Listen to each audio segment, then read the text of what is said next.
Hi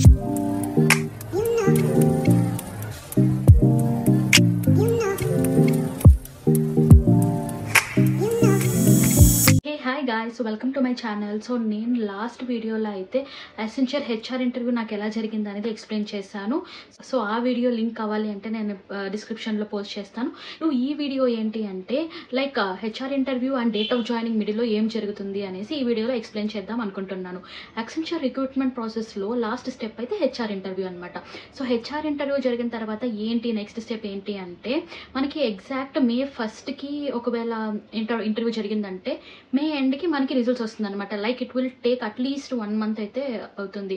so మనమైతే ఫ్రీక్వెంట్గా mails అయితే చెక్ చేసుకుంటూ ఉండాలి. హెచ్ఆర్ ఇంటర్వ్యూ అయిన 1 మంత్ తర్వాత అయితే రిజల్ట్స్ అయితే వస్తుంది కాబట్టి మనం ఎగ్జాక్ట్గా చెప్పలేము. మోస్ట్లీ 1 మంత్లో వస్తుంది, లేకపోతే కొంతమందికి 1 or 2 వీక్స్లోనే రావచ్చు. సో మనం ఏమంటే ఫ్రీక్వెంట్గా మెయిల్స్ చెక్ చేసుకుంటూ ఉండాలి. స్పెసిఫిక్ ఈ డేట్లోనే వస్తుంది అని అయితే మనకు తెలియదు. నెక్స్ట్ మనం సెలెక్ట్ అయినాక మనకు ఒక మెయిల్ వస్తుంది అనమాట. యాక్సెప్టెన్స్ లెటర్ అయితే ఉంటుంది దాంట్లో. సో ఆ లెటర్ని అయితే మనం 5 డేస్లో యాక్సెప్ట్ చేయాలన్నమాట. సో అప్పుడు ఇట్ ఈస్ లైక్ మనం ఆఫర్ లెటర్ని యాక్సెప్ట్ చేస్తున్నట్టు అనమాట.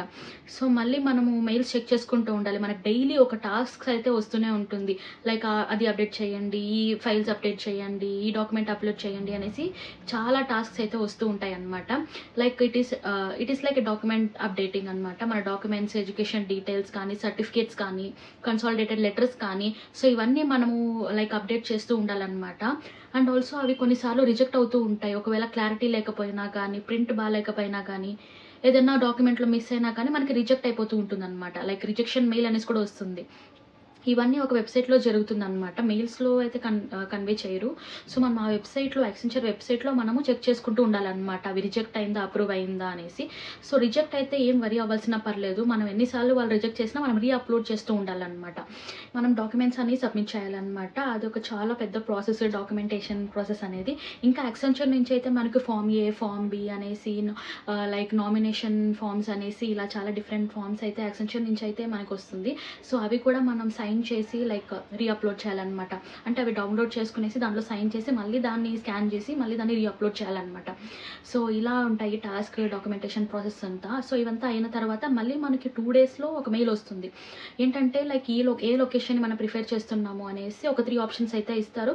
ఆబ్వియస్ ఒకవేళ తెలుగు వాళ్ళు అయితే మనం హైదరాబాద్ ఆర్ బెంగళూరు సో ఇలా సెలెక్ట్ చేసుకుంటాం కదా.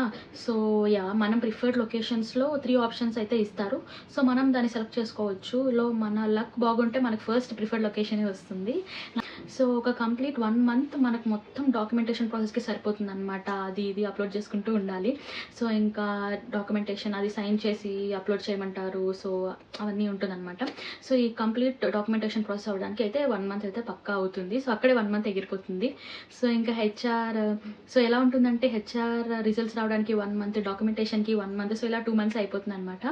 నెక్స్ట్ ఇంకా 3rd మంత్ అయితే మనకి ఆఫర్ లెటర్ అయితే వస్తుంది. మోస్ట్లీ 3 మంత్స్ అనమాట ఆఫర్ లెటర్కి. So date of joining mail అయితే వస్తుందన్నమాట. సో మనం ఏం ప్రిఫర్డ్ లొకేషన్ అయితే ఆప్ట్ చేసుకున్నామో సో ఆ లొకేషన్ డీటెయిల్స్, ఒకవేళ మనం షిఫ్ట్ అయ్యే టైంకి అకామిడేషన్ కావాలి అనుకుంటే అకామిడేషన్ కూడా ఇస్తారనమాట. సో అప్పుడు యాక్సెంచరే మనకి అకామిడేషన్ అయితే ప్రొవైడ్ చేస్తారు. మంచిగా హోటల్ అయితే ఇస్తారు. Like for 2 days or 1 week అనుకుంటా. లైక్ ఐ థింక్ 14 days అనుకుంటాను. సో మనం షిఫ్ట్ అవ్వగానే మనము వెళ్ళి అకామిడేషన్ తీసుకోవచ్చు. సో అక్కడ నుంచి మనం స్టే సర్చ్ చేసుకునేసి ఆ తర్వాత మనం షిఫ్ట్ అవ్వచ్చు అనమాట. సో ఆ డేట్ ఆఫ్ జాయినింగ్లోనే ఏ డేట్, ఏ టైమింగ్, ఏ బ్యాచ్, మనము ఏ బ్రాంచ్కి అయితే వెళ్ళాలి, యాక్సెంచర్ ఏ లొకేషన్కి వెళ్ళాలి అనేది మొత్తం డీటెయిల్స్ అంతా మెయిల్లో ఉంటుంది. అండ్ ఇంకొకటి ఏంటి అంటే సో మనకి లొకేషన్ అయితే బట్ డిఫరెంట్ బిల్డింగ్స్ అయితే ఉంటుంది. లైక్ బెంగళూరు అయితే BDC 7A, BDC 11A అని, BDC 14A అనేసి ఇలా ఉంటుంది. సో అలా ఉన్నప్పుడు మనం ఆ లొకేషన్స్ కూడా మనం చూసుకోవాలి అన్నమాట. డేట్ ఆఫ్ జాయినింగ్ డే మనము ఏం చేయాలి అంటే మనం ఆల్రెడీ టాస్క్లో డాక్యుమెంటేషన్స్ చేసి ఉంటాం కదా, ఫామ్ ఏ, ఫామ్ బి అవన్నీ సైన్ చేసినవన్నీ కూడా మనం డౌన్లోడ్ చేసుకొని ప్రింట్అవుట్స్ అన్నీ క్యారీ చేయాలన్నమాట. అండ్ ఇంకొక మెయిన్ థింగ్ ఏమంటే పాన్ కార్డ్ ఒరిజినల్ మాత్రం తీసుకొని వెళ్ళాలి. సో అది చాలా ఇంపార్టెంట్. సో ఏ డాక్యుమెంట్ మనము మిస్ చేసినా పర్లేదు కానీ పాన్ కార్డ్ మాత్రం కంపల్సరీ తీసుకోవాలన్నమాట. సో పాన్ కార్డ్ లేకుండా అసలు లోపలికి కూడా అలో చేయరనమాట. అండ్ ఆధార్ కార్డ్ కూడా తీసుకొని వెళ్ళాలి, డ్రైవింగ్ లైసెన్స్ కానీ, పాస్పోర్ట్ ఇవన్నీ మ్యాండేటరీ. సో అవన్నీ మీరు డాక్యుమెంటేషన్ అప్లోడ్ చేసినప్పుడే తెలిసిపోతుంది. అండ్ వీటితో పాటు ఎడ్యుకేషన్ సర్టిఫికేట్స్, డాక్యుమెంట్స్ కూడా తీసుకొని వెళ్ళాలి. మనం ఏం అప్లోడ్ చేస్తామో ఆ డాక్యుమెంట్స్ అన్నీ మనం తీసుకొని వెళ్ళాలి. పాన్ కార్డ్ మాత్రం ఒరిజినలే ఉండాలి. ఇప్పుడు డేట్ ఆఫ్ జాయినింగ్ రోజు మీరు ఎక్సెంచర్కి వచ్చిన తర్వాత లైక్ మనం బీటెక్ జాయిన్ అవుతాం కదా. సో బీటెక్ జాయిన్ అయిన ఫస్ట్ డే ఎలా ఉంటుంది, అందరినీ ఒక ఆడిటోరియంకి తీసుకొని వెళ్ళి డాక్యుమెంట్స్ అన్నీ సబ్మిట్ చేసి అన్ని చెక్ లిస్ట్ ఫిల్ చేసిపించి సైన్స్ అది ఇది ఉంటుంది కదా హడావిడిగా. సో ఎగ్జాక్ట్లీ అలానే ఉంటుంది అనమాట. సో డేట్ ఆఫ్ జాయినింగ్ రోజు లైక్ కొంచెం హడావిడిగానే ఉంటుంది. సో లైక్ అన్ని సర్టిఫికేట్స్ డాక్యుమెంట్స్ అన్నీ తీసుకొని వెళ్ళి ఆడిటోరియంకి తీసుకెళ్తారు. సో అక్కడ ఒక్కొక్క పర్సన్ని ఒక్కొక్కరికి అసైన్ చేస్తారనమాట. సో వాళ్ళు మన డాక్యుమెంట్స్ అన్ని సెర్చ్ చేస్తారు. సో మనం ఆల్రెడీ యాక్సెంచర్కి సాఫ్ట్ కాపీ అయితే పంపిస్తాము. అవన్నీ వెరిఫై చేయడానికి ఇప్పుడు హార్డ్ కాపీస్ కూడా తీసుకొని వెళ్ళాలి అనమాట. 1% to 1% చెక్ చేయడానికి చాలా టైం పడుతుంది కాబట్టి సో మిమ్మల్ని బ్యాచెస్ వైజ్ తీసుకుంటారనమాట. 150 మెంబర్స్ని కంప్లీట్ అయ్యేంత వరకు ప్రతి ఒక్కరు వెయిట్ చేయాల్సిందే. సో ఈచ్ పర్సన్ని వాళ్ళైతే చెక్ చేస్తారనమాట డాక్యుమెంటేషన్స్ అంతా.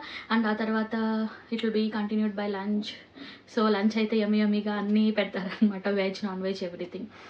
సో అది నెక్స్ట్ మీ దగ్గర ల్యాప్టాప్ అవైలబుల్ ఉందా ఆర్ యాక్సెంచర్ నుంచి ప్రొవైడ్ చేయాలా మీకోవచ్చు అనమాట. సో హెచ్ఆర్ ఇంటర్వ్యూ తర్వాత జరిగే ప్రాసెస్ అయితే ఇదే. అండ్ దీనిలోనే సేమ్ దీన్నే ఆన్ బోర్డింగ్ ప్రాసెస్ అని అంటారు. మీరైతే కన్ఫ్యూజ్ అవ్వద్దండి. చెప్పి ఒక టెంపరీ ఐడి కార్డ్ కూడా ఇచ్చేస్తారనమాట. సో అది టెంపరీ ఐడి కార్డ్, ఎందుకంటే మనము ఎక్కడికైనా వెళ్ళాలి అంటే యాక్సెస్ అనేది కావాలి. సో యాక్సెస్ కార్డ్ ఇస్తారనమాట. వన్స్ అది అయిపోయిన తర్వాత మనకి నెక్స్ట్ ఐడి కార్డ్ కోసం ఫోటో అయితే సబ్మిట్ చేయాల్సి వస్తుంది. సో అది కూడా మనకి మెయిల్ వస్తుందన్నమాట. అండ్ ఆల్సో మనకి ఎంప్లాయీ ఐడి, లాగిన్ డీటెయిల్స్ అవన్నీ ఇస్తారనమాట. ఇంకా అప్పటి నుంచి మాడ్యూల్స్ అనేది స్టార్ట్ అవుతుందన్నమాట. Modules are nothing but courses. So Java ఉంటుంది, ఎస్క్యూఎల్ ఉంటుంది, సి ఉంటుంది, C++ ఉంటుంది, పైథాన్. సో ఇలా చాలా డొమైన్స్ అయితే ఉంటుంది. సో దీంట్లో కొన్ని మాడ్యూల్స్ అయితే ఉంటుంది. సో మాడ్యూల్స్ అనేది కంపల్సరీ మనము కంప్లీట్ చేసి దాన్ని మనం ఆ టెస్ట్ అయితే పాస్ అవ్వాలన్నమాట. సో మీకు ఏ డౌట్స్ ఉన్నా కమెంట్ చేయండి, నేనైతే రిప్లై ఇస్తాను. సో ఇది ఈ వీడియో గురించి అయితే. సో మీకు ఈ వీడియో నచ్చినట్టయితే please like and subscribe my channel. Bye guys.